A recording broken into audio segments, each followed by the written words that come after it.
Bioteknologi SS Kelompok 9.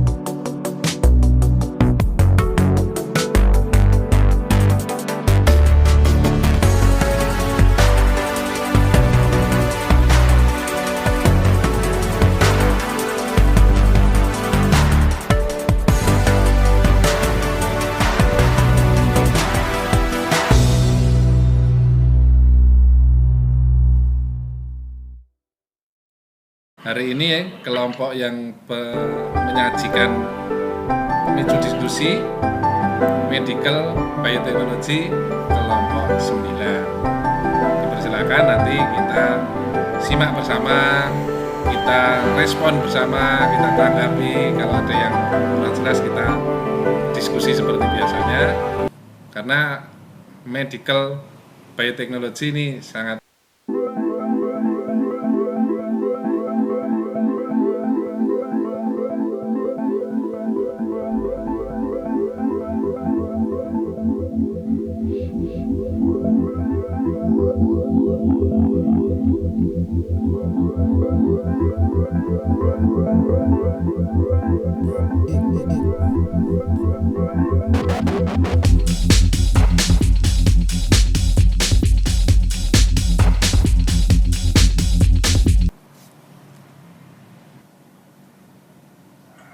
Di Indonesia, pengembangan obat berbasis bioteknologi masih merupakan jalan panjang yang harus ditempuh, meskipun bioteknologi merupakan salah satu prioritas nasional dalam kebijakan strategi riset dan teknologi. Namun, urgensi pengembangan kemampuan nasional di bidang bioteknologi sudah lama disadari dan saat ini menjadi agenda penting dari Kementerian Riset dan Teknologi dengan dimulainya proyek nasional BioASLAN, di mana salah satu agendanya adalah pengembangan bioteknologi untuk aplikasi bidang farmasi dan kesehatan. Berdasarkan beberapa kajian dan pertimbangan strategis, politis, dan ekonomis, proyek BioIsland akan dipusatkan di Pulau Batam. BPPT, Badan Pengkajian dan Penerapan Teknologi, sebagai salah satu lembaga pemerintah non-departemen, LPND.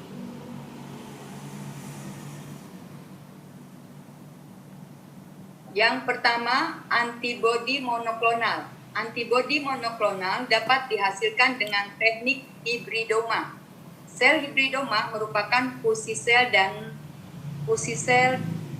sel. Pembuatan sel hibridoma terdiri dari 3 tahap utama, yaitu imunisasi, fusi, dan cloning. Imunisasi dapat dilakukan dengan imunisasi konvensional, imunisasi sekali suntik intralimpa maupun imunisasi in vitro. Fusi ini menghasilkan sel hibrid yang mampu menghasilkan antibodi seperti pada sel limpa dan dapat terus-menerus dibiarkan seperti sel myeloma. Frekuensi fusi sel dapat diperbanyak dengan menggunakan polyethylene glycol (DMSO) dan penggunaan medan listrik. Polyethylene glycol berfungsi untuk membuka membran sel sehingga mempermudah proses fusi. Antibodi monoklonal. Pengertian antibodi monoklonal. Antibodi monoklonal adalah antibodi monospesifik yang dapat mengikat satu epitop saja. Antibodi dikenal juga sebagai imunoglobulin, protein besar berbentuk Y yang digunakan oleh sistem kekebalan tubuh untuk mengidentifikasi dan menetralisir zat asing seperti virus, bakteri, fungi, dan lain-lain yang dapat menimbulkan penyakit. Antigen adalah zat yang menstimulasi respon imun jika diinjeksikan ke dalam tubuh secara spesifik. Nah, ini gambar antibodi berbentuk seperti huruf Y.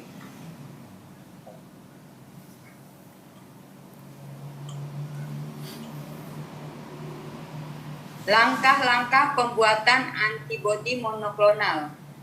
Antigen yang spesifik disuntikan ke dalam limpa tikus secara in vitro menghasilkan sel-sel beta limfosit. Dengan teknik fusi sel beta limfosit digabungkan sel tumor atau sel mieloma menghasilkan sel hidrogema. Fungsi sel dapat diperbanyak dengan menggunakan polyethylene glikol, senyawa kimia yang berfungsi untuk membuka membran sel sehingga mempermudah proses fusi. Sel hibridoma ditanam pada medium selektif sehingga berkembang biak. Setelah 10 sampai 30 hari sel hibridoma dipisahkan dari campuran dan dibiarkan dalam tabung fermentasi. Antibodi monoklonal yang dihasilkan harus dipisahkan dan dimurnikan. Ini gambar dari langkah-langkah pembuatan antibodi monoklonal. Ini kita ketahui memang tikus itu sebagai hewan uji coba ya, tikus putih atau mencit. Kegunaan antibodi monoklonal. Antibodi monoklonal memiliki beberapa kegunaan, diantaranya mendeteksi kandungan hormon chorionic gonadotropin (HCG) dalam urin wanita hamil.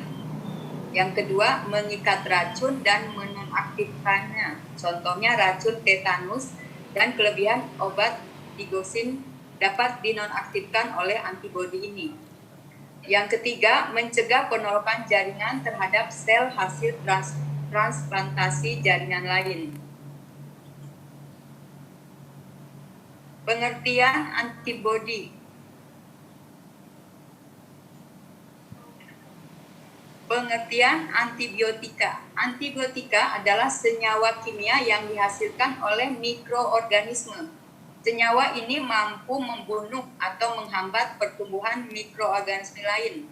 Antibiotik digolongkan menjadi 4 kelas utama, yaitu penicillin, tetracycline, cephalosporin, dan erythromycin. Penicillin dapat menghentikan infeksi oleh bakteri-bakteri yang umumnya sangat berbahaya. Cephalosporin adalah senyawa lain yang dapat membunuh bakteri yang resisten atau tahan terhadap penicillin. Cephalosporin misalnya digunakan untuk melawan Staphylococcus atau bakteri penyebab pneumonia. Streptomycin bekerja dengan mencegah pembentukan protein pada bakteri. Antibiotik yang dihasilkan oleh jamur Streptomyces gracis ini ditemukan oleh Selman Oxman tahun 44. Streptomycin digunakan untuk mengobati tuberkulosis atau TBC. Antibiotik di atas dapat mengakibatkan sifat resistensi tahan sehingga mendorong para ahli untuk melakukan pencarian antibiotik baru. Rekayasa genetik dapat digunakan untuk menciptakan antibiotik yang termodifikasi. Sebuah teknik yang dikenal sebagai fusi sel memberi harapan besar untuk mendapatkan antibiotik dalam jumlah besar, bahkan yang lebih baik. Antibiotik bekerja seperti pestisida dengan menekan atau memutus satu mata rantai metabolisme, hanya saja targetnya adalah bakteri.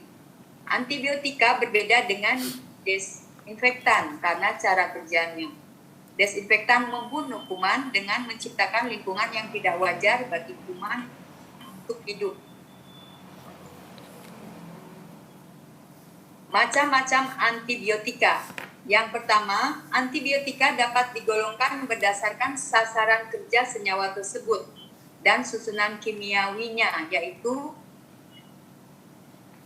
inhibitor sintesis dinding sel bakteri mencakup golongan penicillin dan nalidixic acid. Yang keempat, inhibitor sintesis protein mencakup banyak jenis antibiotik. Berikutnya, inhibitor fungsi membran sel, misalnya ionomycin, valinomycin. Yang keenam, inhibitor fungsi sel lainnya seperti golongan sulfa atau sulfanomida. Yang berikutnya, terapi gen. Terapi gen adalah teknik untuk mengoreksi gen yang cacat yang bertanggung jawab terhadap suatu penyakit. Terapi gen sudah dimulai sejak tahun 1990. Para ilmuwan sekarang sudah dapat menentukan gen yang dapat menimbulkan penyakit atau kelainan, dan sedang dipelajari pula bagaimana cara memperbaiki atau mengganti gen tersebut dengan menggunakan bakteri, virus yang sudah dimodifikasi secara genetik dan dipakai sebagai obat, bahkan dapat menggantikan organ tubuh. Yang pertama, pengobatan dengan gen terapi meliputi 1. Imunoterapi, menggunakan sel yang telah dimodifikasi secara genetik dari partikel virus untuk menstimulir sistem imun tubuh sehingga mampu mengalahkan keganasan sel kanker. Yang B, viro-onkolitik, menggunakan partikel sel virus yang bereplikasi di dalam sel kanker dan menyebabkan sel kanker menjadi mati. Yang C, transfer gen. Teknik ini relatif baru dengan memperkenalkan gen baru yang dimasukkan ke dalam sel kanker atau mengelilingi jaringan kanker sehingga dapat menghentikan pertumbuhan dan menghancurkan sel kanker. Pada awalnya, terapi gen diciptakan untuk mengobati penyakit keturunan atau genetik yang terjadi karena mutasi pada satu gen, seperti penyakit fibrosis sistik. Penggunaan terapi gen pada penyakit tersebut dilakukan dengan memasukkan gen normal yang spesifik ke dalam sel yang memiliki gen mutan.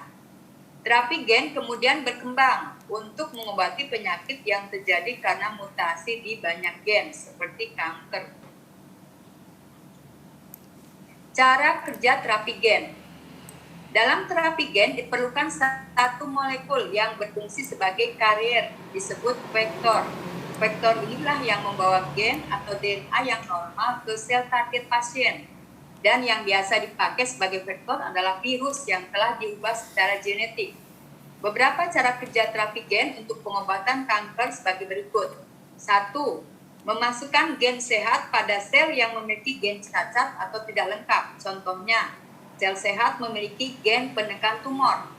Setelah diteliti, ternyata pada kebanyakan sel kanker gen P53 rusak atau bahkan tidak ada. Dengan memasukkan gen P53 yang normal ke dalam sel kanker, diharapkan sel tersebut akan normal dan sehat kembali. Yang kedua, menghentikan aktivitas gen kanker atau oncogenes. Gen kanker merupakan hasil mutasi dari sel normal yang menyebabkan sel tersebut membelah secara liar menjadi kanker. Ada juga gen yang menyebabkan sel kanker bermetastase atau menjalar ke bagian tubuh lain. Menghentikan aktivitas gen ini atau protein yang dibentuknya dapat mencegah kanker membesar maupun menyebar. Cara kerja terapi gen yang berikutnya, yang ketiga, menambahkan gen tertentu pada sel kanker sehingga lebih peka terhadap kemoterapi maupun radiasi atau menghalangi kerja gen yang dapat membuat sel kanker kebal terhadap obat-obatan kemoterapi. Juga dicoba cara lain membuat sel sehat lebih kebal terhadap kemoterapi dosis tinggi sehingga tidak menimbulkan efek samping. Yang keempat, menghentikan gen yang berperan dalam pembentukan jaringan pembuluh darah baru atau angiogenesis atau menambahkan gen yang bisa mencegah angiogenesis. Jika suplai darah dan makanannya terhenti, kanker akan berhenti tumbuh atau bahkan mengecil lalu mati. Yang kelima, memberikan gen yang mengaktifkan protein toksis tertentu pada sel kanker sehingga tersebut melakukan aksi bunuh diri atau apoptosis.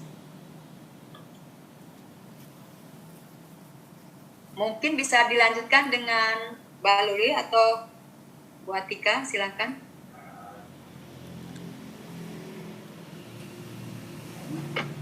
Silakan. Mbak Luli, ya silakan Mbak Luli. Boleh. Suaranya. Macam cara yang biasa digunakan untuk memasukkan gen baru ke dalam sel, yaitu secara ex vivo. Yang pertama secara ex vivo. Sebagian sel darah atau sum-sum tulang penderita diambil untuk dibiarkan di laboratorium. Sel itu diberi virus pembawa gen baru. Virus masuk ke dalam sel dan menembakkan gen baru tersebut ke dalam rantai DNA sel yang dituju. Sel tersebut masih dibiarkan beberapa saat lagi di laboratorium.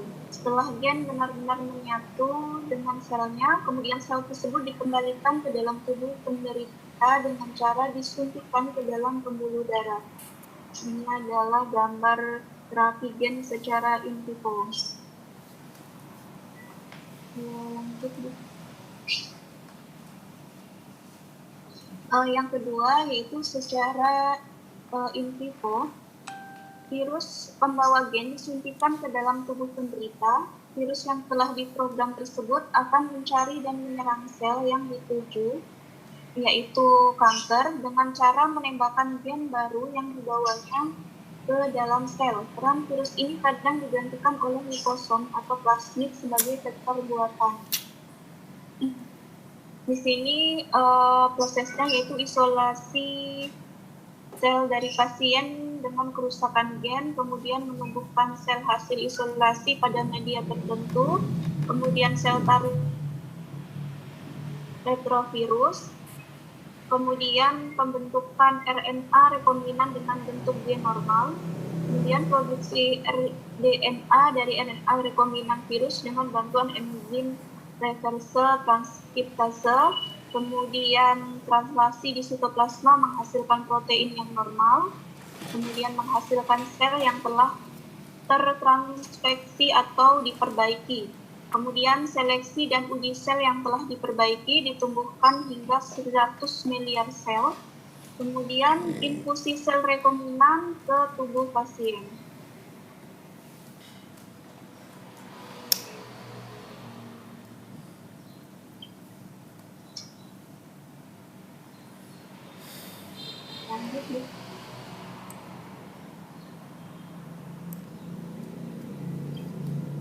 Ya, yang selanjutnya yaitu manfaat dan bahaya terapi gen. Manfaat terapi gen untuk muscular dystrophy. Muscular dystrophy adalah kelainan genetik yang ditandai oleh progresi pemborosan dan kelemahan otot. Menurut penelitian baru oleh para peneliti Thomas Rambo dan Carmen Bertoni di Stanford University School of Medicine, terapi gen mungkin suatu hari akan berguna untuk merawat distrofi otot. Kemudian dicoba terapi X dengan rekayasa genetika. Ini sejumlah ilmuwan dari Amerika Serikat melakukan uji coba pengobatan HIV/AIDS menggunakan terapi rekayasa genetika. Kemudian dampak negatif dari terapi gen, yaitu salah satu risiko besarnya adalah potensi untuk infeksi atau reaksi sistem kekebalan. Virus vektor, cara memberikan terapi gen untuk sel dapat menyebabkan infeksi atau peradangan dari jaringan, dan pengenalan buatan virus ke dalam tubuh dapat memulai proses penyakit lain.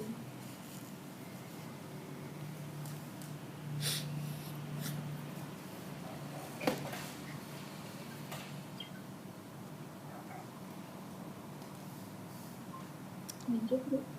Ya udah. Selanjutnya yaitu insulin. Insulin menyebabkan sel pada otot dan adiposit menyerap glukosa dari sirkulasi darah melalui transporter glukosa dan GLUT1 dan GLUT4 dan menyimpannya sebagai glikogen di dalam hati dan otot sebagai sumber energi. Kadar insulin yang rendah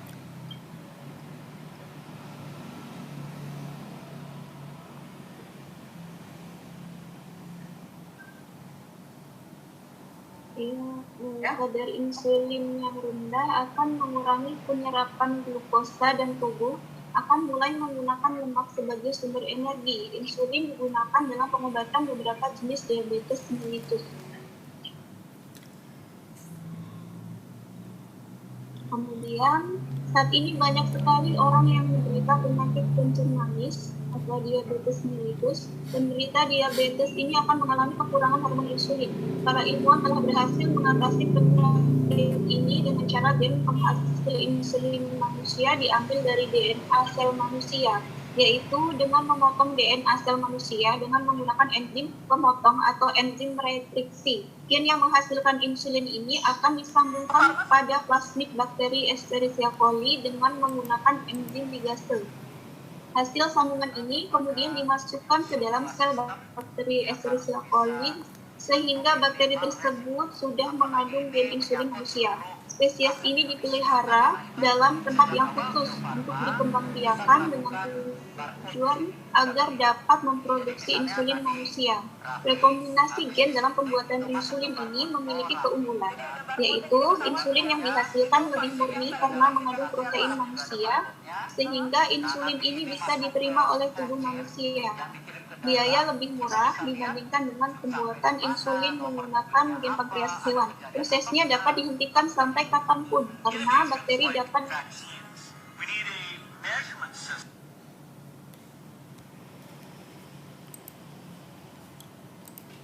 yang selanjutnya yaitu vaksin hepatitis. Saat ini vaksin hepatitis sudah tersedia sehingga anak-anak maupun orang dewasa dianjurkan untuk melakukan vaksinasi hepatitis. Hepatitis merupakan penyakit hati yang disebabkan oleh virus. Ingatlah kembali pelajaran tentang virus, bahwa virus ini terdiri atas selubung protein dan DNA-nya. Jika bagian selubung protein ini dimasukkan dalam tubuh manusia, maka tubuh akan membentuk antibodi sehingga tubuh dapat menangkal virus yang masuk. Saat ini sudah berhasil diisolasi gen yang menghasilkan selubung protein tanpa menghasilkan DNA-nya. Caranya hampir sama dengan pembuatan insulin, yaitu gen tersebut dimasukkan ke dalam sel ragi Saccharomyces sehingga sel ragi ini akan menghasilkan protein virus yang tidak berbahaya bagi tubuh kita. Jika protein tersebut disuntikkan ke dalam tubuh, maka tubuh akan memproduksi antibodi. Akibatnya, orang yang disuntik akan kebal dari serangan virus hepatitis.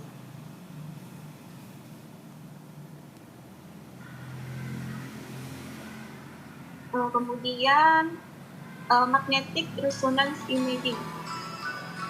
Ini merupakan suatu alat diagnostik mutakhir untuk memeriksa dan mendeteksi tubuh Anda dengan menggunakan medan magnet yang besar dan gelombang frekuensi radio tanpa operasi, penggunaan sinar X ataupun bahan radioaktif. Selama pemeriksaan, MRI akan memungkinkan molekul-molekul dalam tubuh bergerak dan bergabung untuk membentuk sinyal-sinyal.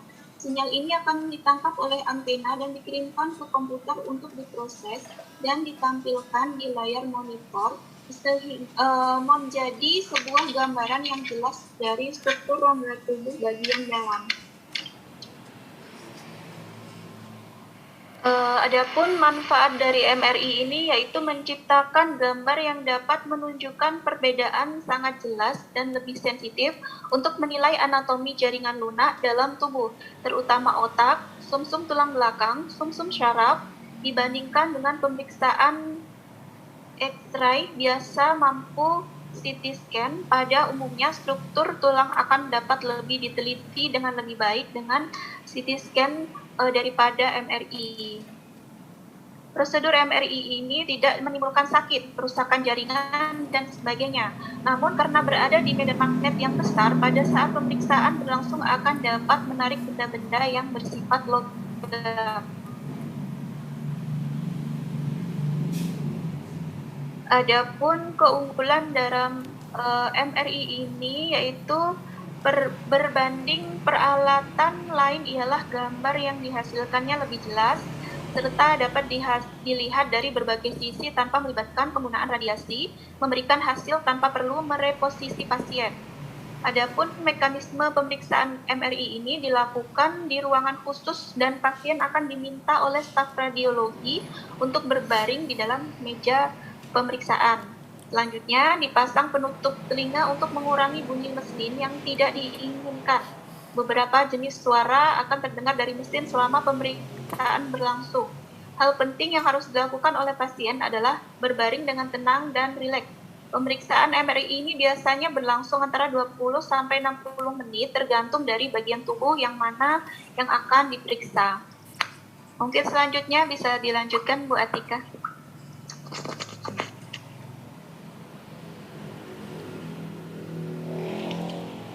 Baik, Ya, terima kasih.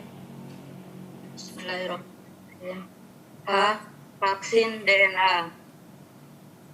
Penemuan yang menjadi terobosan inovatif dan terbaru ialah vaksin DNA. Suaranya kayak robot, Bu. Kenapa? Suaranya kayak robot bergema. Satunya matiin aja. Oh gitu ya. Baik.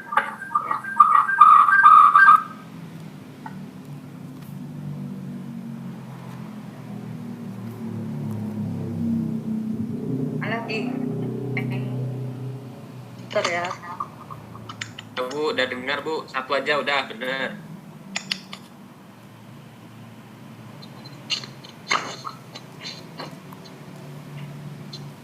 Takut terpental tanggal. Halo.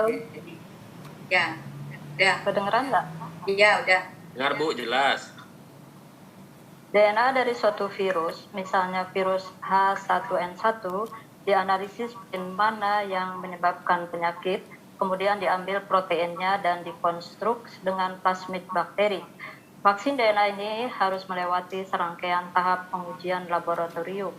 Setelah lolos tahap pengujian, maka vaksin DNA dapat disuntikan ke tubuh hewan atau manusia yang terjangkit virus.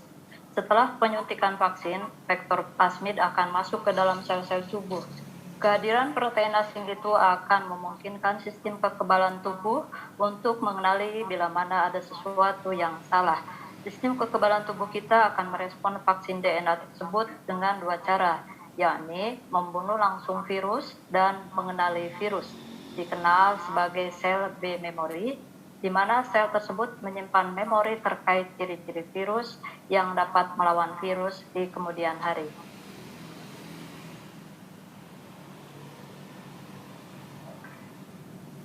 Vaksin DNA berbeda dengan vaksin virus karena pada vaksin DNA, pasien tidak disuntik dengan antigen virus, melainkan melibatkan DNA hasil rekombinasi yang ketika masuk ke dalam tubuh, vaksin DNA tersebut akan diterjemahkan menjadi suatu antigen oleh limfosit atau sel darah putih yang berperan dalam sistem kekebalan dalam melawan suatu virus atau penyakit. Penemuan terbaru ini memiliki banyak kelebihan, salah satunya ialah memicu respon kekebalan yang lebih lama. Namun, di sisi lain, teknologi vaksin DNA ini akan menjadi berbahaya jika DNA tersebut diterjemahkan oleh sel tubuh selain sel limfosit atau sel darah putih yang dapat menyebabkan mutasi. Oleh karena itu, perkembangan bioteknologi kesehatan, khususnya vaksin DNA ini, perlu dilakukan kajian terus-menerus agar diperoleh solusi untuk menghindari terjadinya hal-hal yang tidak diinginkan. Maka etika bioteknologi diperlukan di setiap perbaharuannya. D. Golongan darah bisa diubah. Semua orang berpendapat bahwa golongan darah yang dimiliki seseorang akan tetap sama seumur hidupnya. Tapi ternyata seorang dokter bisa mengubah jenis-jenis golongan darah dengan metode sederhana. Terobosan ini bisa menjadi solusi dari masalah kekurangan darah dengan meningkatkan pasokan darah nol yang dapat diberikan kepada siapapun. Beberapa peneliti yang dipimpin oleh Profesor Henrik Clausen dari Universitas Copenhagen memeriksa 2.500 jenis jamur dan bakteri untuk mencari protein yang bermanfaat. Setelah melalui pencarian panjang, diketahui dua jenis bakteri yaitu Elisabethingia meningosepticum dan Bacteroides fragilis menghasilkan enzim yang mampu melepaskan antigen yang menentukan golongan darah A dan B dari sel darah. Bacteroides fragilis akan menghilangkan antigen B, sedangkan Elisabethingia meningosepticum dapat menghilangkan antigen A. Dengan metode ini, dokter dapat mengubah pasien yang memiliki golongan darah A, B, dan AB menjadi golongan darah 0. Meskipun demikian, teknologi ini masih memerlukan penelitian lebih lanjut. Steve Sloan, Direktur Kedokteran Transfusi Anak Boston Children's Hospital mengatakan bahwa ini teknologi yang baik karena dapat meningkatkan persediaan darah golongan O atau 0.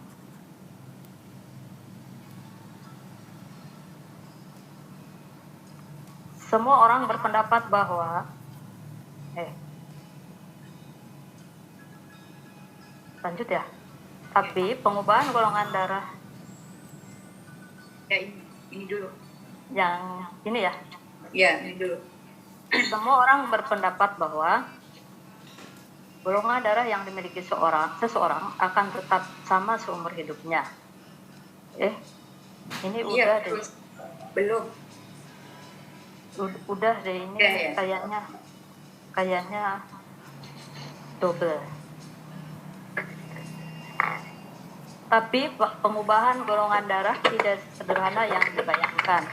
Faktanya adalah ketika sel dimodifikasi dapat menyebabkan risiko dan perubahan yang tidak diharapkan.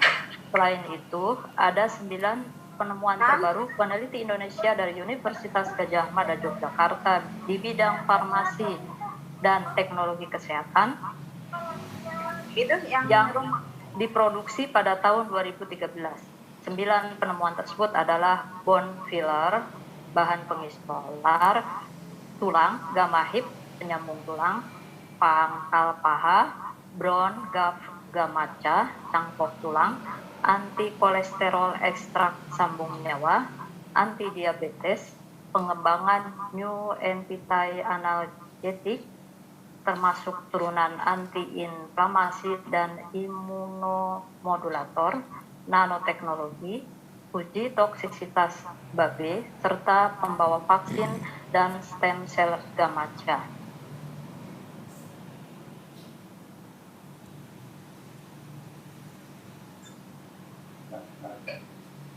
Mau gantian lagi, Bu Imas? Ya, dilanjutkan kembali. Sejarah pengawetan beku sperma. Pada tahun 1866, seorang ahli dari Italia yang bernama Montagazza memprediksikan bahwa para ilmuwan di masa yang akan datang akan mampu untuk meningkatkan kemampuan breeding dari kuda dan hewan ternak tanpa harus menghabiskan banyak uang untuk pemeliharaan kuda jantan dan sapi jantan. Montagazza memprediksikan bahwa inseminasi buatan dapat dilakukan dengan cara mengirimkan sperma yang dibekukan dari satu tempat ke tempat yang lain.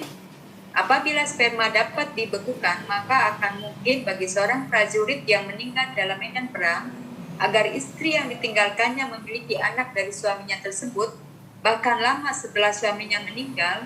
Akan tetapi meskipun demikian, penelitian yang dilakukan oleh Montagazza tersebut sulit dilakukan di masanya karena pendukung penelitiannya tidak memadai.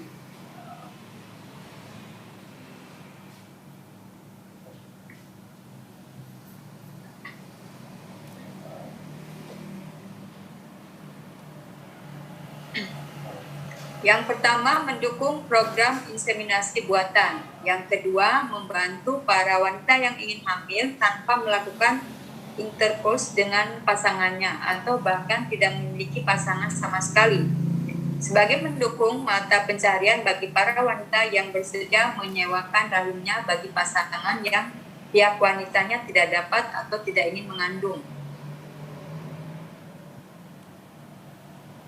Proses pengawetan beku sperma ini dilakukan oleh bank sperma yang telah disetujui dan diizin oleh pemerintah, di mana bank tersebut berada. Menurut Rath et al. Tahun 2004, dalam penelitiannya mengenai efek dari pengawetan beku pada sperma, metode yang dapat dipakai untuk membekukan sperma adalah sebagai berikut. 1. Sperma didapatkan dari donor pria dengan cara mengeluarkan sperma tersebut dan ditampung di dalam gelas kimia plastik yang non-toksik. Kedua, sperma ditaruh pada suhu ruangan sehingga menjadi lebih encer. 3, ketika sperma telah mencair, sperma diaduk dan diambil beberapa tetes untuk dihitung. Sperma yang ada kemudian dicatat, volumenya, warna, kekentalan, waktu yang dibutuhkan untuk menjadi lebih cair, jumlah, motilitas cepat atau lambat, bergerak atau tidak, kemudian morfologinya. Aplikasi pembekuan sperma. Salah satu aplikasi dari proses pembekuan sperma adalah bank sperma, dikenal juga dengan nama Sirobank. adalah suatu lembaga atau badan yang mengumpulkan dan menyimpan sperma dari seorang pria yang secara sengaja mendonorkan spermanya. Penanganan sperma di bank sperma. Di bank sperma, setiap bank mengikuti peraturan yang ada di dalam penanganan sampel sperma agar satu sampel dengan yang lain. Setiap vial berisi sperma akan diberi nama pendonor dan nomor yang khusus hanya diperuntukkan bagi pendonor yang dimaksud. Selain itu juga setiap sampel sperma selalu dipisahkan satu sama lain agar tidak tercampur.